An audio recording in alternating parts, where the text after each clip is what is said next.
constraints, being aware of them at least reduces their impact on us. In addition, knowing that you do not see the world, others, and yourself as they are provides you with a significant advantage as a leader. For example, recognizing this is likely to leave you more appreciative of the fact that others may perceive things that you have missed, and therefore that you would otherwise think don't exist. As a result, you will be able to listen to those who disagree with you much more productively.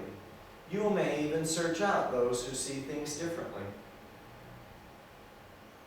An awareness test. Please pay careful attention. You will be graded on your answers. For those viewing that, okay, so we're going to see if we can play this. I might have to go back and reset the browser. Yeah, we will. Close this, go back to this. This is an awareness test. Okay, pay attention. How many passes does the team in white make?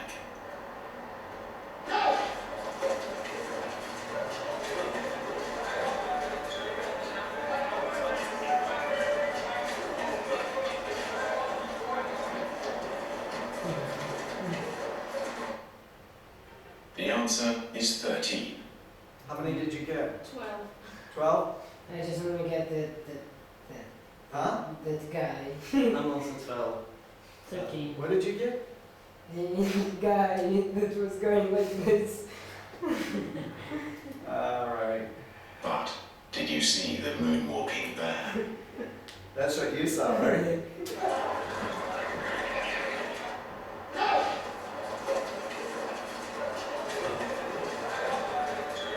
See this guy right there?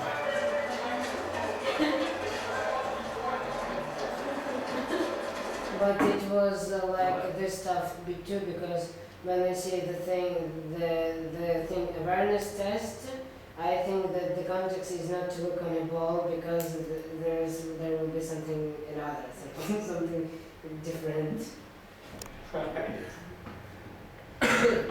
Results of the awareness test. About 90% of the people who take this test, framed as we have framed it, fail. Notice that we and the announcer shifted your frame of reference through the linguistic instructions by asking you to count passes, because you will be graded on your answers, and thereby constrain your perception of what you are dealing with. The second time through the video, the context "look for the moonwalking bear," you missed the number of passes being made. Missing the moonwalking bear is a result of an ontological perceptual constraint.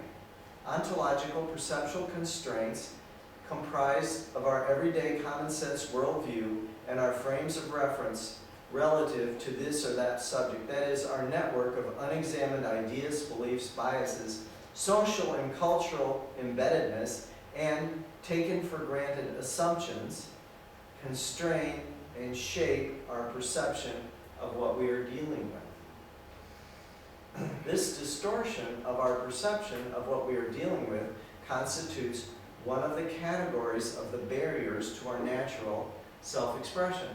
While the moonwalking bear video is a clear example of the constraining and shaping of a frame of reference, as a leader, you will rarely have to deal with counting passes and moonwalking bears. The point is that a simple phrase, constituted in language, can create a frame of reference that acts as a perceptual constraint that limits and shapes what you see of what you are dealing with and the possibilities for dealing with what you do see. So those are perceptual. Now we'll do functional constraints. Functional constraints in introduction. And we have seen one's perceptual constraints distort one's perceptions of what one is dealing with and oneself in dealing with it. By contrast, even if one's perceptions were not distorted, limited and shaped by a perceptual constraint, one's functional constraints, when triggered, fixate one's way of being and acting. We're now going to confront and deal with the constraining and shaping of several functional constraints, which, if left unhandled, will be a serious barrier to the being and action of a leader, being your natural self-expression. One's being and action are fixated by a functional constraint in the following sense. When anger, for example, is triggered, fixated way of being and acting, while the way one expresses and acts on the anger may depend on the circumstances that triggered it, one's way of being is fixed, as restricted to, as anger. We may even try to hide our anger by suppressing our expression of it, but our being angry is still the fixed way of being. In everyday language, the behavior generated by a functional constraint is sometimes referred to as knee-jerk reaction. Psychologists sometimes refer to this behavior as automatic stimulus response behavior, where in the presence of a particular stimulus, and the inevitable response is an automatic set way of being and acting. Our functional constraints, triggerable, set ways of being and acting, are often seem justified and even rational at the time, and are therefore difficult for us to recognize as a limitation on our being and action. And while such limitations on our behavior are difficult for us to recognize in ourselves, that we are stuck and on rails is often apparent to others. So here's the functional constraint, amygdala hijack. The amygdala hijack. All human beings are endowed with a powerful mechanism that protects us from danger. The principal source of this fight or flight mechanism is the amygdala, a small organ deep in the brain. The amygdala is part of the brain's limbic system, which regulates the response to emotional stimuli. And amygdala hijack is sometimes referred to as a limbic abduction. Inputs from the outside world, such as sight or sound, enter the brain and take two paths. One path leads to the amygdala, several synapses away, and the other, much longer path, leads to the cerebral cortex, the thinking and reasoning conscious part of the brain, hundreds of synapses away. Thus, the amygdala gets these signals before the conscious reasoning part of the brain gets them. It is too important for survival for a person to wait for the conscious brain to react to danger. The following graphic characterizes the process that forms the basis of the fight or flight response. So there's a frightening stimuli enters. Do you want to go through all of this? You got it from the previous explanation, didn't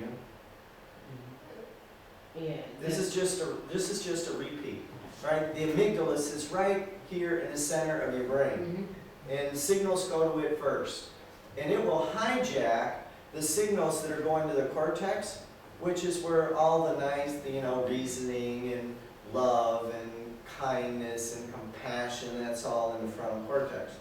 But if the amygdala gets a signal that this is a threat, it's going to hijack that signal, including all the hormones and everything that will be shut off from that part of the brain. So the amygdala monitors the signals to the brain, sight and sound, saying at each instant, does it eat me or do I eat it? And it does this long before the cortex gets the signal. If the answer is, it eats me, the amygdala rings the alarm bells and triggers the adrenal gland, which floods the body with hormones that stimulate faster heart rate and quick muscle reactions. At the same time, the amygdala is flooding the cerebral cortex, the conscious part of the brain, with neurochemicals that change its function. All of this has the effect of making us more efficient killing or running machines. And sometimes the response is to freeze.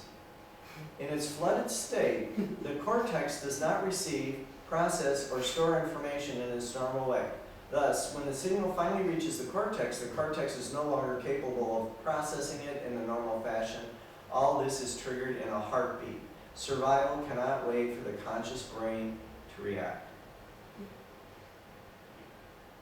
The problem, the difficulty here is that the amygdala can be triggered not only by the threat of physical pain, but also by the threat of psychological or emotional pain, social threats. When this system was put in place millions of years ago, the environment was a much simpler place than it is now, and in such an environment, psychological threats played a much smaller role. We now have to contend with environments involving huge numbers of people and highly interdependent interactions.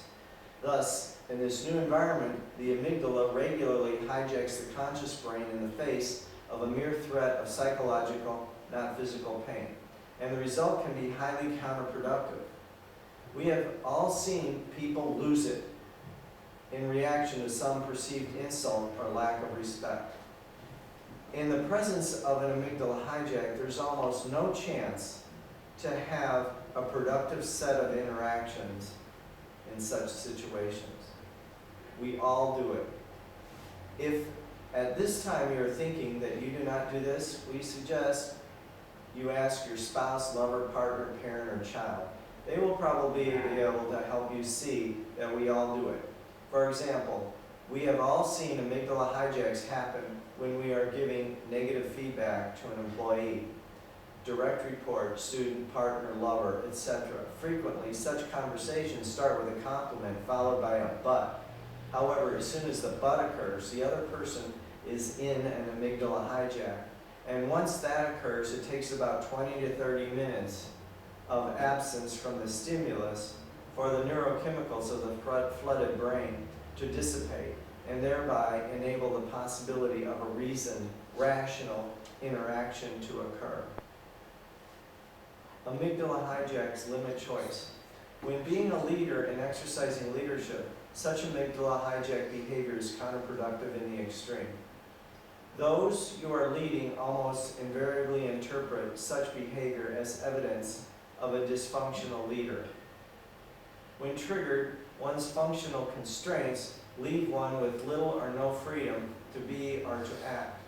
One is, so to speak, on rails, and therefore unable to respond appropriately, optimally, to a given situation. Amygdala hijacks limit learning.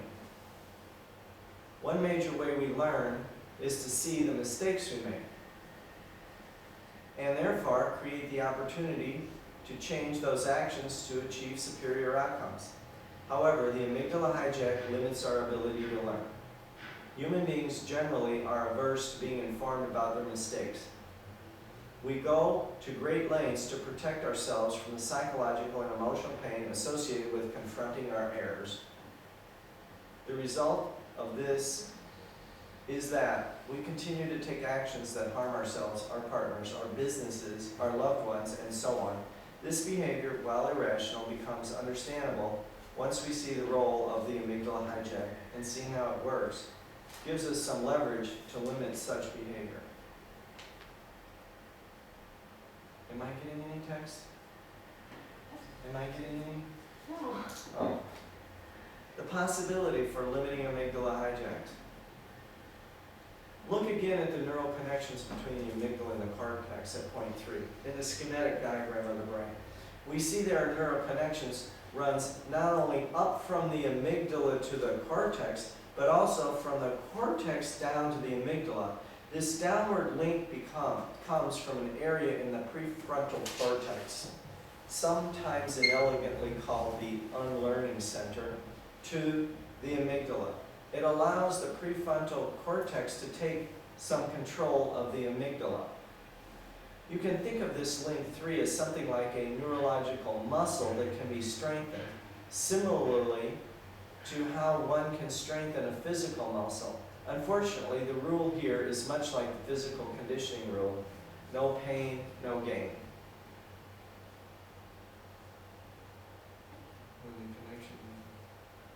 You get the idea, right? The possibility of controlling the amygdala. Individuals can learn to control the amygdala's response.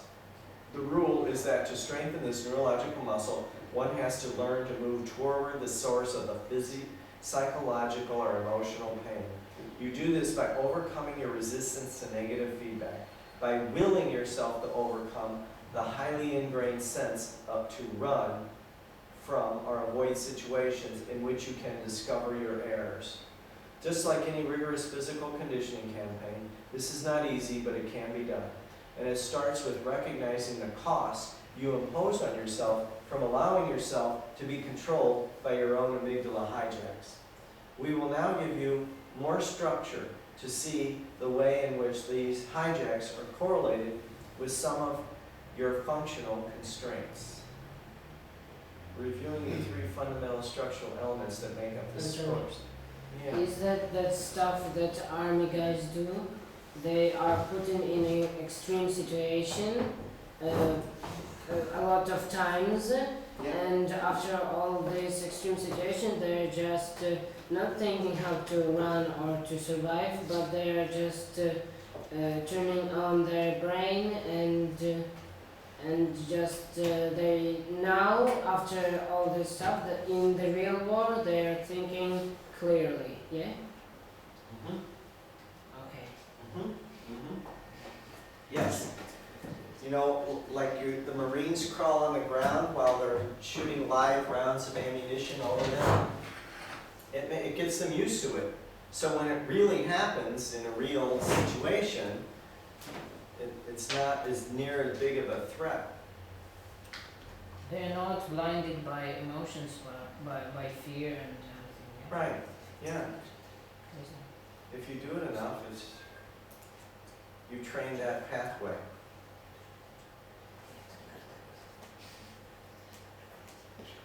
Okay, reviewing the three fundamental structural elements that make up this course.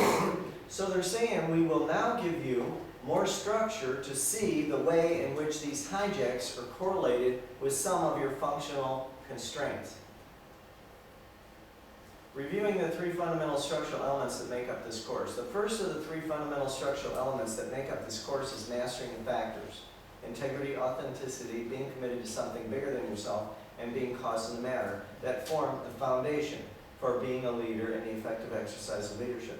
The second of the three fundamental structural elements that make up this course is a contextual framework for leader and leadership that, when mastered, becomes a context that in any leadership situation has the power to leave you being a leader and exercising leadership effectively as your natural self-expression.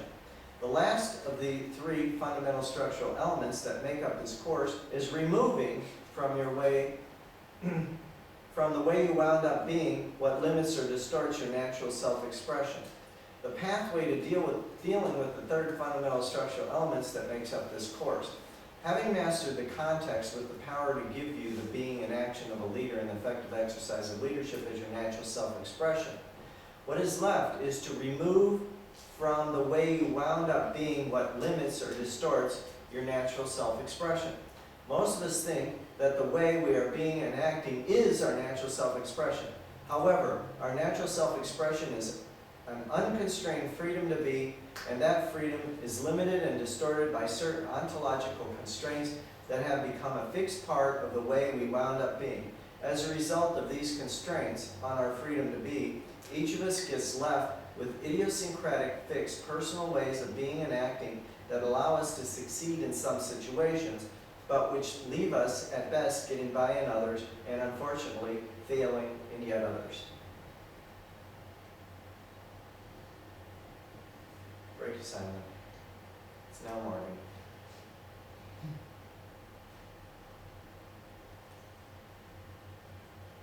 So you may have noticed during that reading of that place, you may have had an amygdala hijack of all that stuff. Right? It could occur as a threat. It's difficult to stay present in all those words, after another, especially in another language, coming at you really fast. Your brain's not functioning. Oh, you know, this is a threat, and what you will do is kind of like check out. So, winning formula, the way you wound up being. So this section here is pretty many slides, and we only have 15 minutes left. So how about we discuss this if you want, or we can go on. So do you want to discuss this amygdala hijack or the perceptual constraints? Yeah? What would you like to talk about? We understand it, it's like effect of being a child. You get it? Yeah. Yeah. Alright, so maybe we should start this next It's section. like a squirrel effect. Huh? It's like a squirrel effect. When squirrel sees something bigger than it is, she thinks that the squirrel thinks that it can become a food, and this bigger thing can eat it, and it runs. When it sees something smaller, she thinks that it can eat it, and it eats it. Right? But when you think that a bigger thing is holding some small thing, the squirrel is like freezing. She's like, Yeah. and that's the squirrel effect, and the brain is not functioning anymore. Right, yeah. So it is. Proceed. Alright. The way you wound up being, as you will remember from the pre-course reading, but you won't, constrains you. Okay, there is nothing wrong with the way you wound up being. What? Did I skip that? Alright. Alright, so paragraph 2. There is nothing wrong with the way you wound up being. In fact, the way you wound up being has gotten you to where you currently are in life. Gotten you to where you currently are in life. Of course, you can polish and hone the way you wound up being and make it better. You might even achieve being the best of the bunch. However, based on your own experience, you will know how rare true leadership actually is, even amongst those who get to be the best of the bunch. If you're committed to actually being a leader and committed to having the power to exercise leadership effectively, you will have to break through the way you wound up being. This is accomplished by distinguishing those aspects of the way you wound up being that limit your opportunity set of being in action. Remember, what is undistinguished runs you, and you only have access to what you do distinguish. Or to say the same thing in other words, if you're committed to experiencing the freedom of being in action required to be a leader and exercise leadership effectively in any leadership situation as your natural self-expression, you have to be willing to go beyond the way you wound up being. Rather than simply polishing and honing the way you wound up being. Getting beyond the wound up being. We must discover what it is about the way we wound up being that constrains our range of expression and confines us to a given set of ways of being and acting and limits us to a fixed set of formulas or strategies for winning, or at least for getting by. To put it in personal terms and more specific, to break through the way you wound up being, you must, 1, identify and be willing to deal with the personal constraints on being and acting that are embedded in the way you wound up being, and 2, discover the fixed ways in which you compensate for those constraints and the ways in which they confine your opportunity set for being and acting.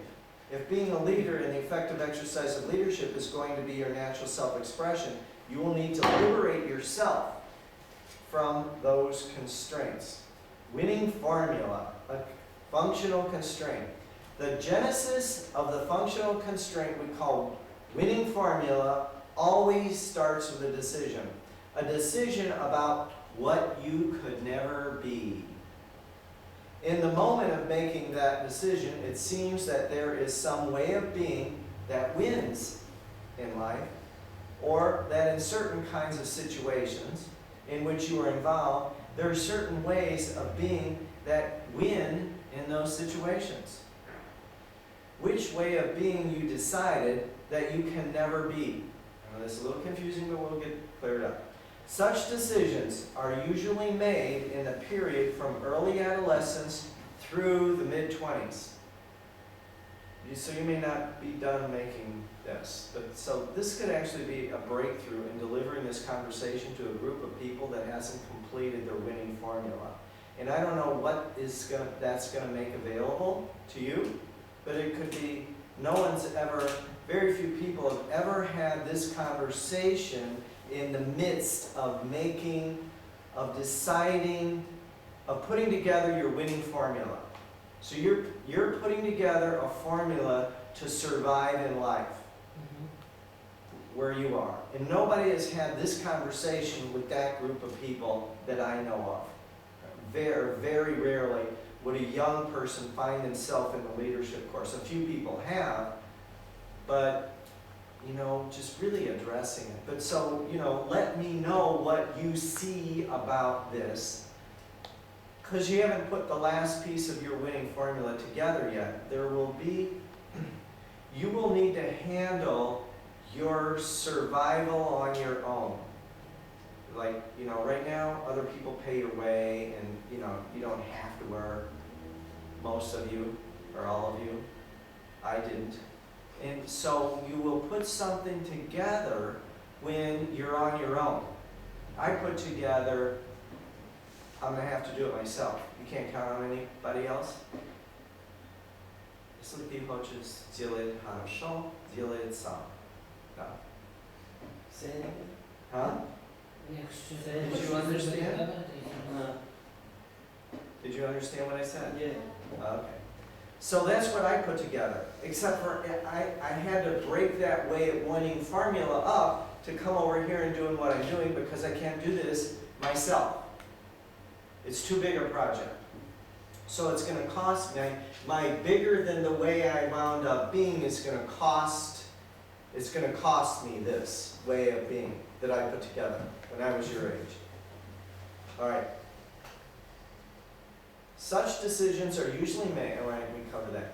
One, access to into your winning formulas. There is someone in your life, or a friend, or a parent, or even just someone you know of, who seems to win in life, or seems to win in certain kinds of situations by being a certain way, a way of being that you decide you can never be. This is usually someone who we admire, or has status, or is admired by others, or someone who succeeds in an endeavor we are involved in, but not winning at. And the not winning in that endeavor, you or I, occurs for you or I is a threat. A point not to be missed is that the genesis of a winning formula is always a comparison with some other person, and young people invariably compare themselves with others. An example of a winning formula. Kenny is a natural athlete and is an easygoing guy who's the most admired, popular guy in school. That is, he is winning in life. He is admired, which is winning in life. And Ralph decides he can never be like Kenny. That is, win in life by being a natural athlete and being easygoing. For another example, Tom always has the answers in class and gets good grades in school. And the teachers admire him, and he wins awards. That is, he's winning in the situations, school, and Bill decides he can never be like Tom. That is, Bill decides he can never be smart enough to win at school or situations like school. You can never be starts a winning formula. If you think back, you might not have to think back very far, like last class maybe even. If you think back in your own life to the period of your life when winning formulas are started, you will undoubtedly be able to pick out someone in your life you thought won in life or won in situations in which you were not winning. This someone in your life is a person you determined you could never be like. That is, a person whose way of being you could never be. If a person decides that there is a way of being that wins in life, or a way of being that wins in a certain kind of situations, which way of being they decide that they can never be, and if, as a result of that decision, they then decide on a compensating way of being that will win in life, or will win in situations of that kind, then, as it is honed, that way of being becomes their winning formula in life, or the winning formula for that kind of situation. A winning formula becomes for that person what Abraham Maslow called a golden hammer, and led him to say, if the only tool you have is a hammer, you tend to see every problem as a nail. Once honed, these winning formulas become part of a person's identity. That is, their fixed way of being for winning in life, and their fixed ways of being for winning in those certain situations, kinds of situations. A person may have more than one winning formula for winning in life. However, because winning formulas are generated as a compensation for what one could never be, one's fixed way of being for winning in life and fixed ways of being for winning in certain kinds of situations are always tied to, that is, are always only the other half of, and therefore at least an unconscious reminder of, those ways of being the person decided they could never be.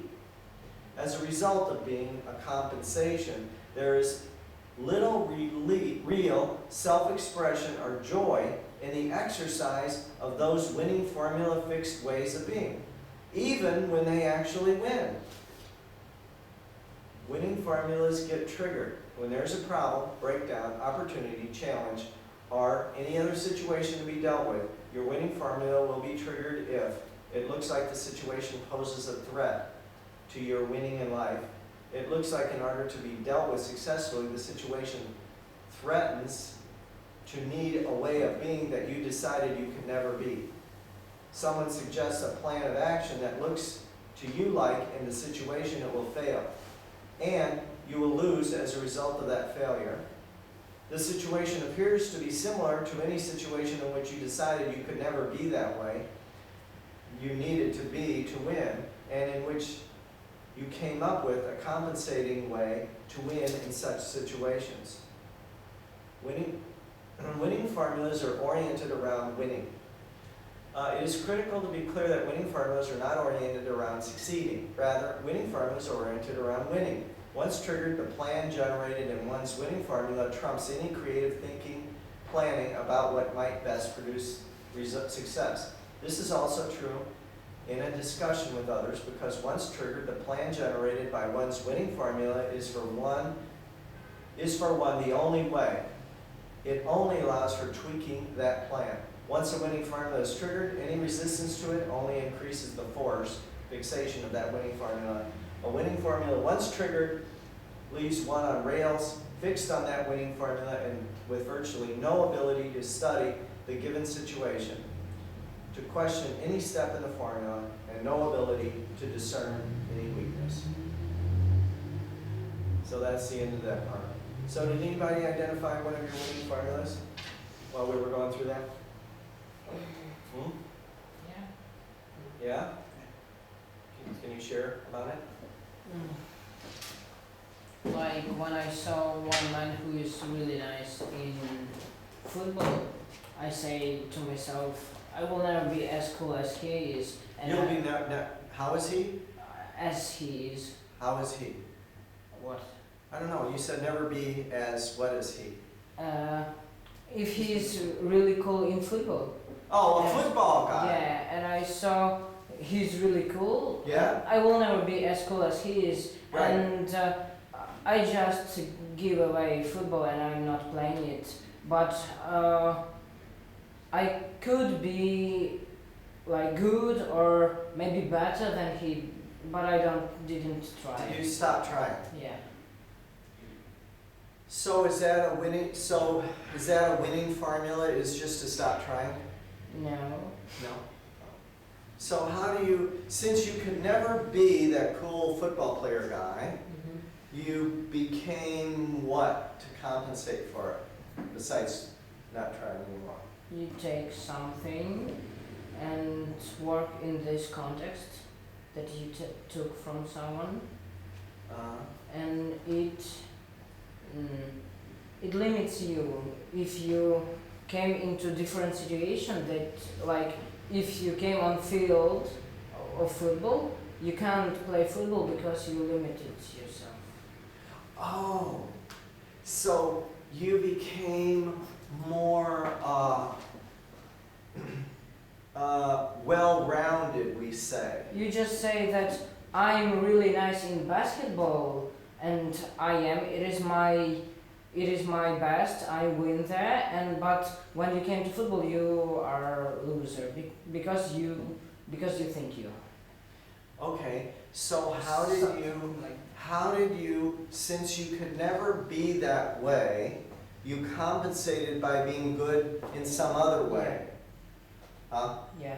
Okay. But to be leader, you need to understand that if situation changes and you need to be flexible in different kind of situation, you don't have to be fixed in one winning formula. Like I'm selling drugs well, and if I need to do something another, you need to be flexible in different areas. You know, Okay, you flexible. don't need to have some limits of your winning formula. Yeah, okay. So yes, I know another example cool. about comparison. Huh?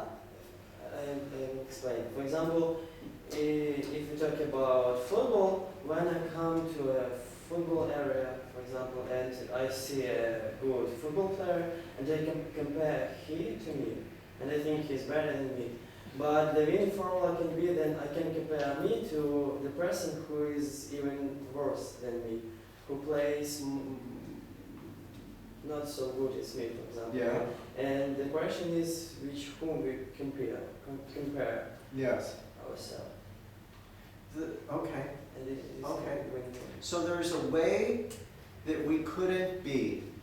I couldn't be, in my case, it was an American football player. So he was a quarterback. He was older than I was. We went out with the captain, the cheer